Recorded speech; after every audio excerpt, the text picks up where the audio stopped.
My, oh my, has life been sending us some curveballs these last few years? And we have been getting the opportunity to move through those curveballs thoughtfully and with grace and compassion and love. And today's guest, Darcy Luoma, is the author of Thoughtfully Fit, and she's going to share her own story of moving through a really significant curveball in her life, really big curveball, with a lot of grace and thoughtfulness. And she's here to share how she did it. Join us to find out more. Soul Nectar Show, the Soul Nectar Show. You're invited, delighted to discover who you are. Anything is possible if you believe. So join us on this beautiful journey. Soul Nectar Show, Soul Nectar Show. Before we start this episode, I, Carrie Hummingbird, And I, Akeem Sami. want you to know that You are invited you're invited to join Soul Nectar Tribe. If you like what you hear on Soul Nectar Show, You will love being in person with us in Soul Nectar Tribe. we invite you to check it out. First 30 days is free. Right now, go to carriehummingbird.com, KERRI, hummingbird.com/membership, and sign up. We'll see you at our next tribe gathering. And now, on to the show. Hello and welcome to another episode of Soul Nectar Show, that show where we talk about all things essence, where we gather around the campfire and we share our stories of connection to that which is bigger than us, to the great mystery beyond the veil, to those synchronistic moments that lead us inexorably towards a deeper understanding of who we are and what we came here to experience. I'm your host, Carrie Hummingbird, and I love helping people tap into that deep soul place within and navigate their lives from that greater picture, that big mystery, the soul's curriculum, the who you are in truth beyond time, beyond the schedules and the daily routines and the society and the body even, and which body looks like and what it feels like and how you grew up and what you thought life is all about. And there's this deeper place that we can get to where we can navigate our life from beyond all that. And usually we get to the doorway of looking beyond our current life when life throws us a curveball, and it's like a big deep one, and it rattles everything we thought we knew about life, and we're kind of, that eat, pray, love moment on the floor crying like, why me? Why me? Why? And then what do we do with it? Where do we go from that? Do we give up? Do we throw in the towel? Do we say, well, that's over, now my track record's messed up, I don't want to live anymore? Or do we go, wow, this is a worthy opponent from all of my skills of mastery. This is how I become even more the master than I was before. This is how I get to practice all of my tools and how I get to shine through and triumph through the challenge, through the difficulty, through that curveball that life just sent me that I didn't expect. And I know that a lot of you listening have had curveballs for the last 3 years, definitely big curveballs. Like, what is going on this planet today? So to answer that question partially, or to give some insight or some inspiration today is my friend Darcy Luoma. Welcome, Darcy. Thank you, Carrie. I want to listen to this with that tee up. So Darcy is the author of Thoughtfully Fit. Thoughtfully Fit, if I could get the words out of my mouth. This is a wonderful book. I read the book and it's very wonderful. Actually, Darcy talks about some very difficult things in a very structured way. So for those of you who like structure and things presented in a clear, concise way, this is a good book for you. I mean, it's very good. It's very practical. And she's a master certified coach and she's a very inspiring speaker. I've been on her show, her podcast, and it's a beautiful experience. And I recommend you go listen to it. I'll put a link in the show notes to my interview over there so you can go check out her podcast. So she's actually worked as a director for a senator. She's been a trusted senior advisor for a governor, and she's been on the national advance team for 2 presidential campaigns. So, this is a gal who understands the importance of walking your talk And so we're going to dive into, Darcy, we're going to dive into your story a little bit here. So I know that your book shares so much wisdom, and I know that that wisdom was hard won. Where do you want to begin in letting people know about, why it is that you dove so much time and effort into producing this book and this podcast and really getting out there and sharing this message? Thanks, Carrie. Yeah, it's been my passion for as long as I can remember, to look at human dynamics and interactions and communication and leadership and personality styles and team building, really since college, when I worked for a leadership consulting firm.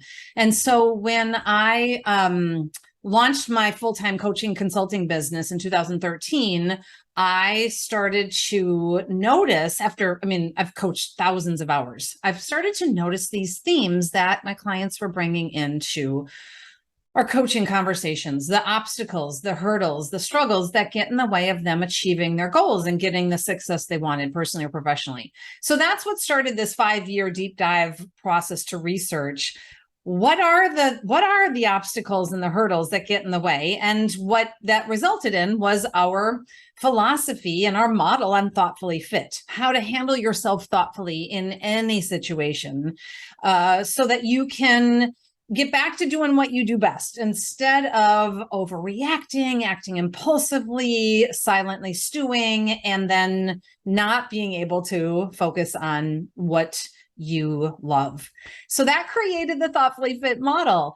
Ironically, Carrie, in this really crazy world twist of fate, the model was finalized. We researched and did a deep dive for 5 years. And in March of 2016, we were celebrating because it came alive. And on Monday morning, we called the strategic planning consultant and the PR firm. We're like, yes, we're putting Thoughtfully Fit out into the world. It's finally solidified. And it was Thursday afternoon that week, 5 days after it was finalized, that my life blew up in the most extreme way. And I became ground zero to test drive this model in the marketplace.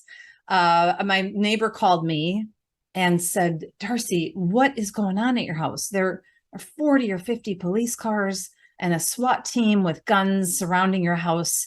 And they just took your husband, John, out barefoot in handcuffs. And she said, I don't know where your daughters are, but you do not want them seeing this when they get off the school bus.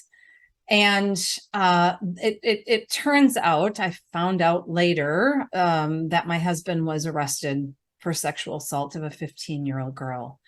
And it was awful, Carrie. It was devastating. It was traumatic. And the charges were so severe that I had to hire my own attorney. And my attorney said, don't talk to anybody about anything.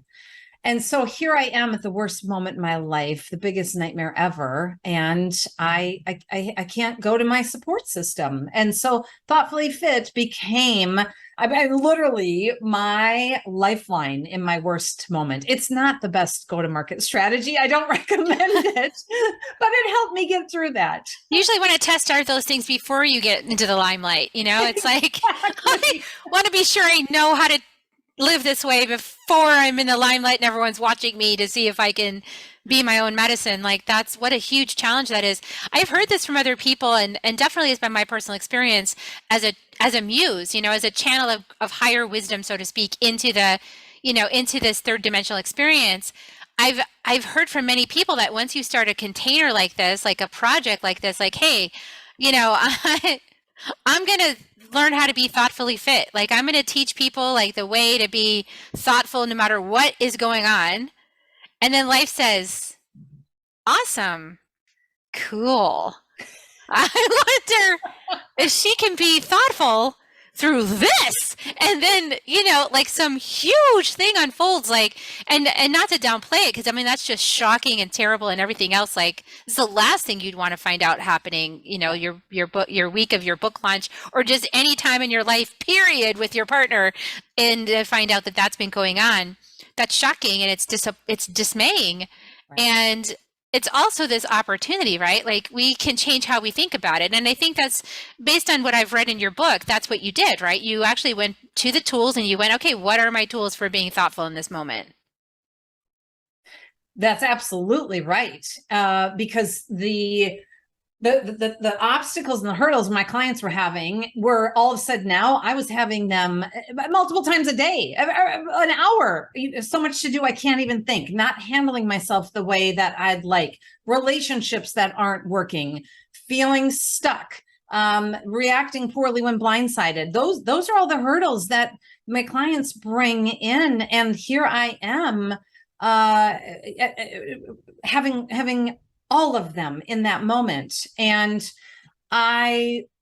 what's interesting is, had this happened 10 years earlier, I'm certain I would not have been prepared. I hadn't had enough training and practice on how to handle challenges thoughtfully. And yet here I was. I love in your introduction, you said, your biggest opponent is giving you the opportunity to practice and to really step into the challenge. And that's exactly what I had to do. And that's amazing too, because I know that as a mentor healer myself, it's like, we need a place to be held so that we can hold others, right? We need at least one solid structure in our lives that helps us to rest back into that place so that when things unexpected come up, we're able to sort of hold ourselves as well as hold whoever that we're serving in that moment, right? And that just kind of blew up in your face. Like you didn't have any support for yourself that was external. And so this really was like the dramatic test of, can Darcy hold herself with the support of something greater, I'm sure, and to move through these challenges. So what was that like for you to reach into your deep, deep inner pockets to find that source of stability within? I mean, so initially it was awful. It was horrendous. We had media trucks in front of the house and news crews, and it was all over the papers and social media. So my daughters, who were 8 and 9 at the time, actually went to live with my sister 5 hours away to just protect them so that they could be kids and not have to be dealing with this, and to give me the space to navigate this nightmare, this legal nightmare, the trauma. And so originally in the beginning, my house is destroyed from a search warrant. My husband's in jail the day before our 10-year wedding anniversary, our anniversary, the week before we were going to go on a spring break trip and rent an RV. My daughters are gone and the house is destroyed. And my attorney says, don't talk to anybody. Oh my goodness. So what I did at the core of Thoughtfully Fit, it's a model that's based on these 6 principles that are aligned with the 6 hurdles. And at the core of the model are 3 simple steps that no matter what situation you find yourself in, if you can engage your core, you're going to be able to handle yourself more thoughtfully. So similar to if you're physically fit, I don't care if you're going, walking up the stairs and instead of taking the elevator, if you're playing basketball or going cross-country skiing, if you have a strong physical core, every activity, every movement's easier and you're less likely to get injured. It's the same way with Thoughtfully Fit and engaging and building and strengthening that core. So those 3 simple steps are pause, think, act. And I had to do that multiple times. And the key is to do all 3 steps in order. So don't react and then, later I had a client say, Darcy, I do it backwards. I act and then I think, oh, why did I do that? And I have to pause and figure out how to fix it. But also don't silently stew and get analysis paralysis. You have to actually reflect, take the time, think about, what do I control here? What are my choices? What would the best version of me do in this moment? And then act thoughtfully. So you also can't stall out either. Yeah, I remember back when the pausing part, that part's very important. I've been working on that part my whole life. And I actually, as it turns out, in my Gene Keys chart, I have stillness as my life's work. I'm here to be still. and to be walking stillness. So when you're talking about this, what I'm thinking about, what's going through my mind is, wow, how many lessons about stillness have I had, and the opportunity to get still and not react. And reaction is like, that emotion rises, the chaos, anytime you're out of your comfort zone, then the thing comes up, and the tendency is going to be to react because you don't have your buffer of safety around you, and so when our reptilian brain is triggered, that's the oldest brain, and that one is fight or flight, freeze or fawn. When that's triggered, we don't act in our highest way. We usually act outside of our highest way. So the only way to really act from our highest way is to get still and pause and shift into the brain that is going to give you the better answer, which is the frontal cortex. But you can only do that if you pause and breathe, take a breath. And it does not immediately need to be resolved. And even in the middle of an interview, right? I mean, there's been plenty of times where I was like,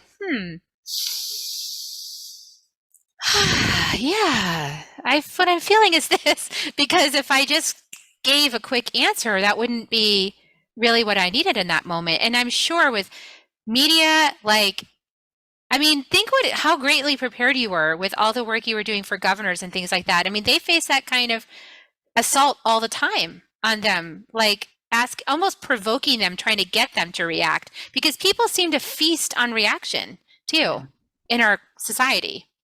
Absolutely. And that's where I spent 20 years in politics, working for presidential campaigns and a U.S. senator and a governor, and having angry constituents and lobbyists come in. And I had to learn how to handle myself thoughtfully, because people would come in with very, very, very different political views, demanding that the senator vote a certain way, or a protest at a rally. And I had to stay and remain a calm presence. That's not my normal default to when provoked and attacked, and to be able to just take a breath and remain calm. And that's why it's the first step of the core, is to pause, because it's what sets you up for success, to then think, how do I want to show up here? What would my outcome look like if I really handled this thoughtfully? What do I control here? And just like Thoughtfully Fit is a metaphor, it's based off of the principles of being physically fit. Just like you need to train and practice, and you can get more fit, same way you can train and practice to pause. Every time you go learn a new sport, the first thing you learn is how to stop. I don't care if it's downhill skiing, and you learn the pizza, French fries and pizza legs, you got to snowplow, learn how to stop. Or if you are going ice skating or biking, you learn how to stop. So that's essential to be able to, and beautiful example, even in an interview, or when you're blindsided, to take a breath and to pause. And sometimes you might even design that and say, I just need a minute. Is that all right? That's a good question. Let me think about that. Or I'm feeling a little bit hot in this conversation. I'm going to just go grab a cup of coffee. Do you need one? And give yourself a moment of space. Yeah. And I remember reading your book. You were getting pinged on so many levels that I could relate to. What is coming up for me right now is so many barrages, being the mama bear that I am. It's wanting to protect my kids from this, and then also wanting to collapse on the floor because I've been betrayed, and then also wanting to cringe and hide because I feel like an imposter. Here I am, just put my book out, I have a good life and I know what I'm talking about, and I just found out that my life isn't what I thought it was. I mean, bam, bam, bam, bam, bam. It's talk about the biggest humbling mastery course, to be able to pause in the middle of all of that and acknowledge, because as I know you walk the path long enough to know that we can't just bypass our feelings, right? So the way to healing is actually feeling what we're feeling, but you are having to manage a bunch of things all at the same time and make decisions fairly quickly in the middle of all that chaos. How did you manage that? I mean, how did you do all of that at the same time? I'll say that there were days I didn't do it well. And that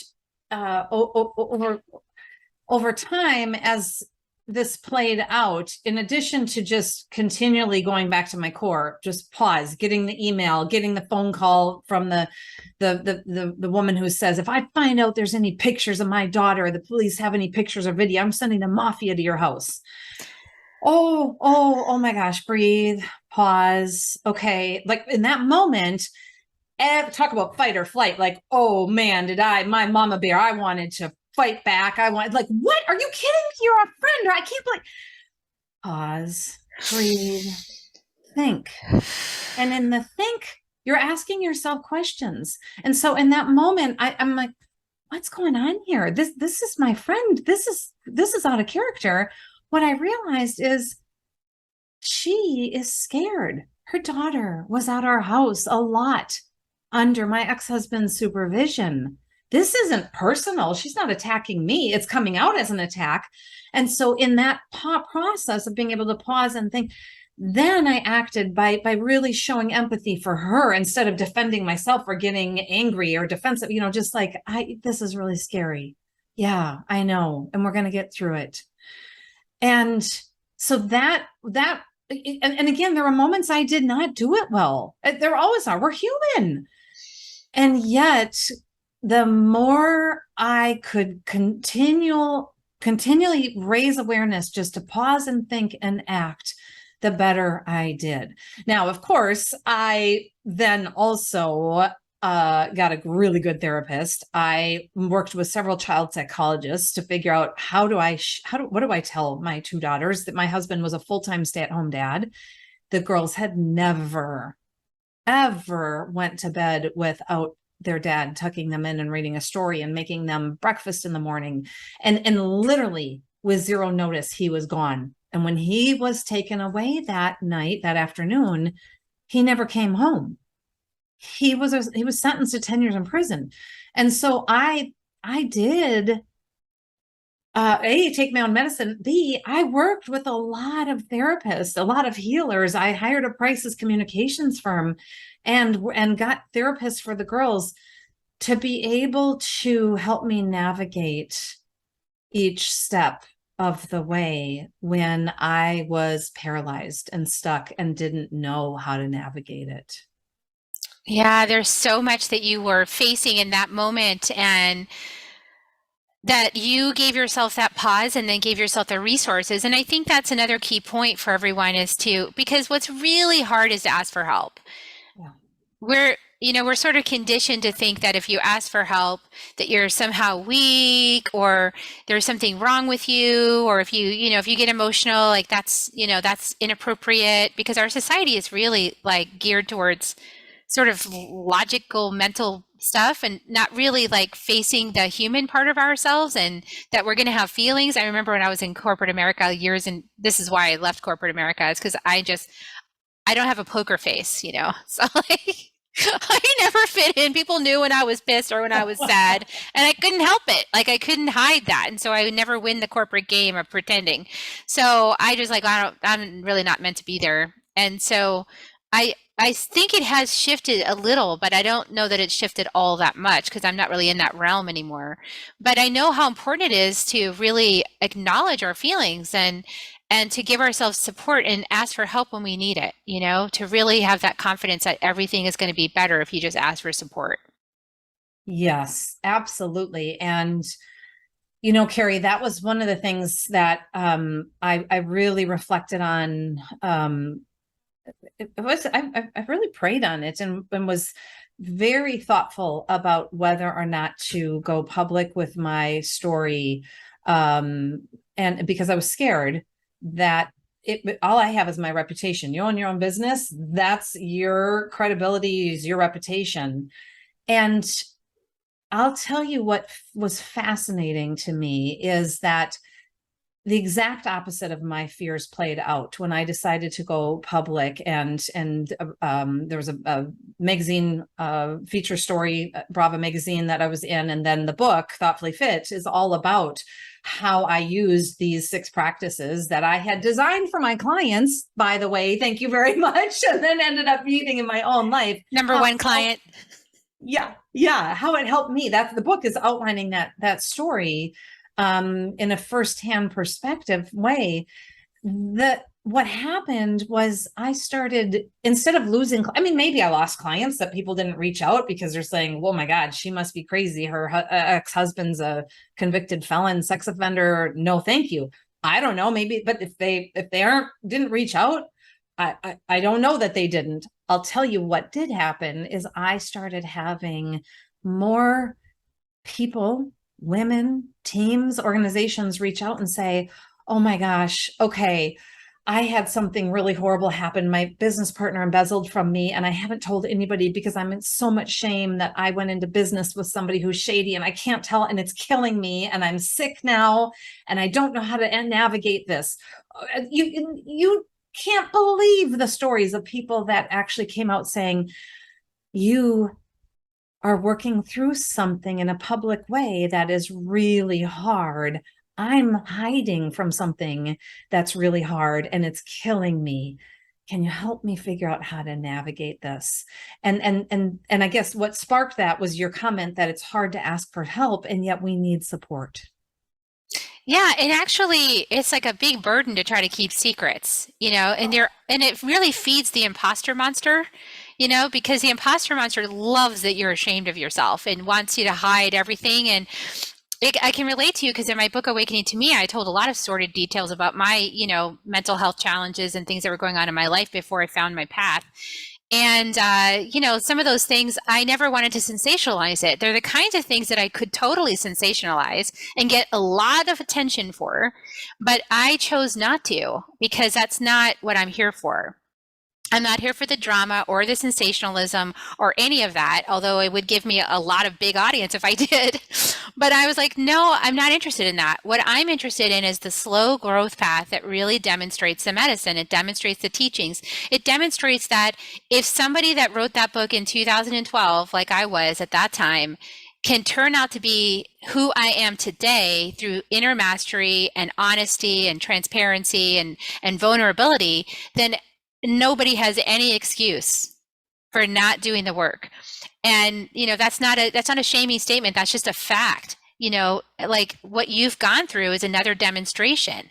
We can get through these really traumatic things, and we can do it thoughtfully, as you've said over and over. We can do it thoughtfully. We can do it with grace, and we can change the whole story by holding things in that higher perspective.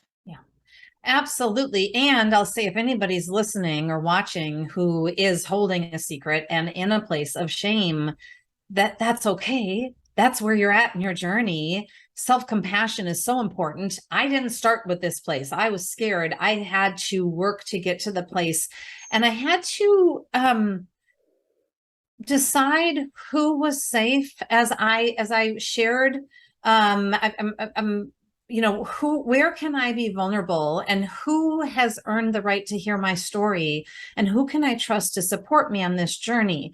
And every stage of this journey, as I got stronger and I felt like my foundation and my footing is stronger, it wasn't until until I really felt solid with my girls and I before I did go public, because it would not have served anybody for me to use my keynote audiences as my place for therapy, or my book as a place. Exactly. What you're talking about is speaking from the wisdom and not the wounds. And beautiful. Yeah. That's perfect. Yeah. And, at first I spoke from the wound some, right? I really did my personal work on it the whole time. I was honestly doing my best. But if you go back any interviews I did, like probably at the beginning, maybe like 8 years ago or 7 years ago or 6 years ago, you see a very different vibe and a different context and a different perspective. And it's a perspective I had as I was moving myself off the triangle of disempowerment of being the victim. And everybody else is my perpetrator. My ex-husband is my perpetrator, blah, blah, blah. It's these people and they're doing this to me and I'm the scapegoat and I'm innocent and poor me. As I started going through that journey, I was getting my voice. There is a part when, if that's you and you guys are listening and you're like, oh my God, that's me right now. I'm being that. Oh my God, I'm doing that. I'm getting support. I'm rallying people to my cause because I feel like a victim. Oh my God, that's me. Take a breath. Totally okay. We all do it, don't we, Darcy? Yes. Because we need support. Because what we actually need is someone to listen and care about us. Yeah. And then if you get into the right mentorship, then somebody that's walked the path like Darcy here, you can actually go, oh, okay, I was speaking from my wounds. Okay, let me claim my sovereignty. Because even in the worst circumstances, Darcy, some part of you already knew, I'm not a victim. I feel victimized. I'm not a victim. I can rise like the phoenix and claim my power through this. And that lens is very different than the victimization lens. Absolutely. And I will say that in all transparency, if I did not have two daughters who were counting on me and who needed me to be strong, I don't know. I might have just stayed in that really icky victim hole place and not come out and kept a secret. I may have not found the strength.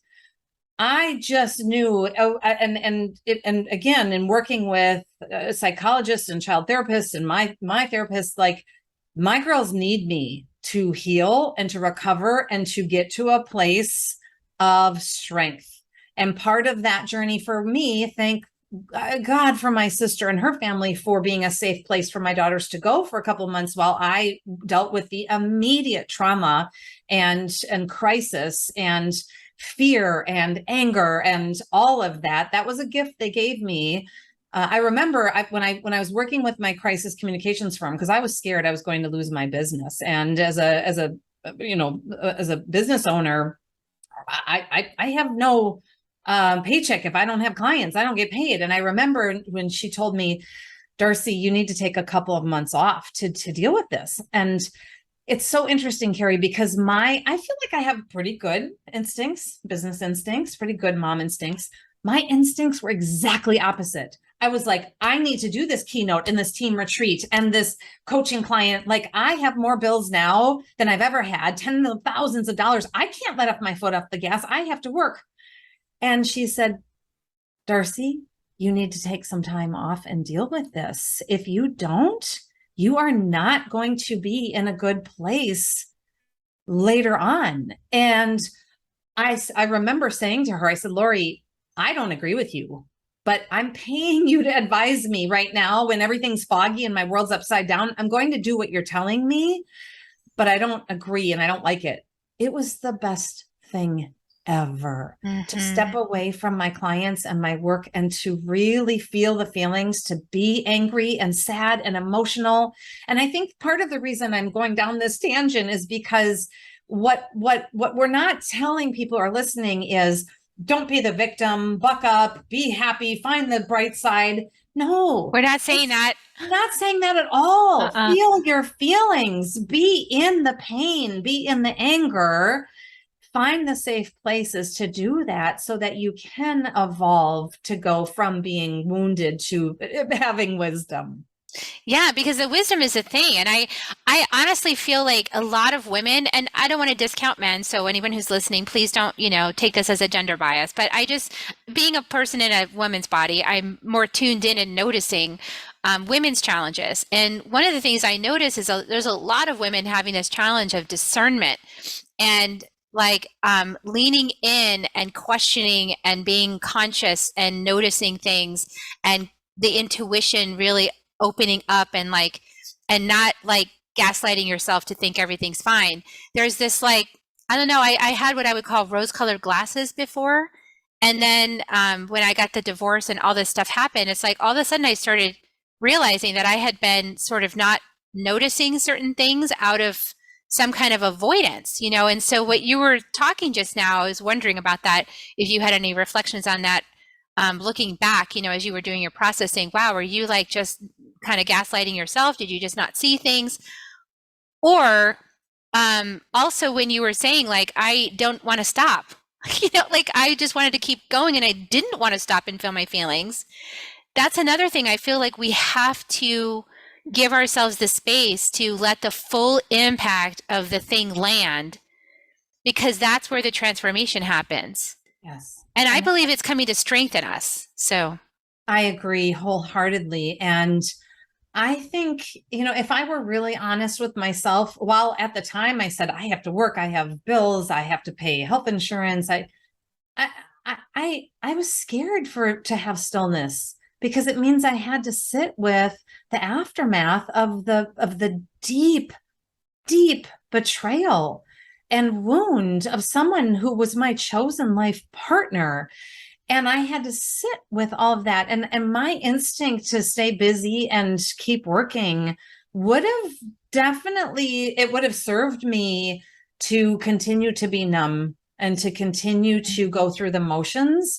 But here, 6 years later, I'm certain I would not be able to be talking about it with you because I'm certain miserable, pain,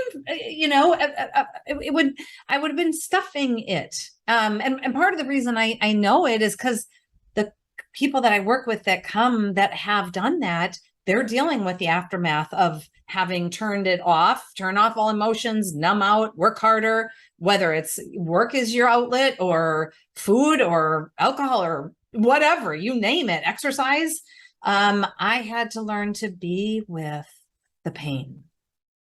And that is wonderful advice. And I can just provide a little testimony as to the importance of facing your feelings.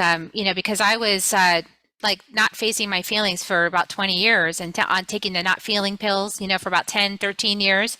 And I finally left the marriage and left the pills and left the psychotherapy. I was like, this model's not working. Yeah, I'm a smart woman. I went to Smith College. I'm not stupid.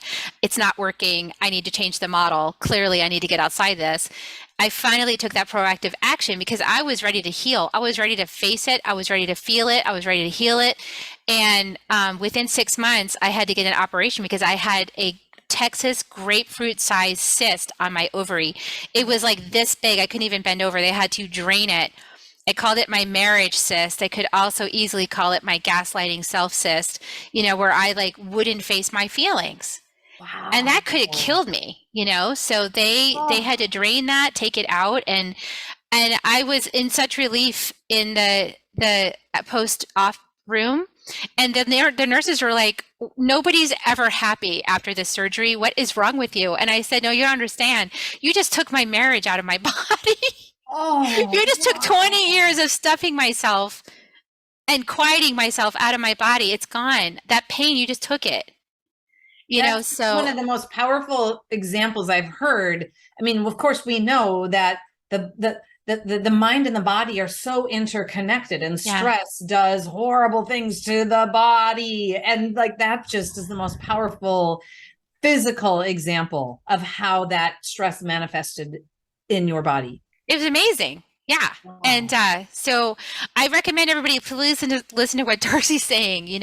Definitely feel it to heal it, slow down, get still, get present. First step, quiet down, feel the thing you don't want to feel, stop the distractions, and get into your body and your heart. And yeah, you're going to hear the voices in your mind and breathe. It's only, my dad used to say, it's only a movie, Darcy.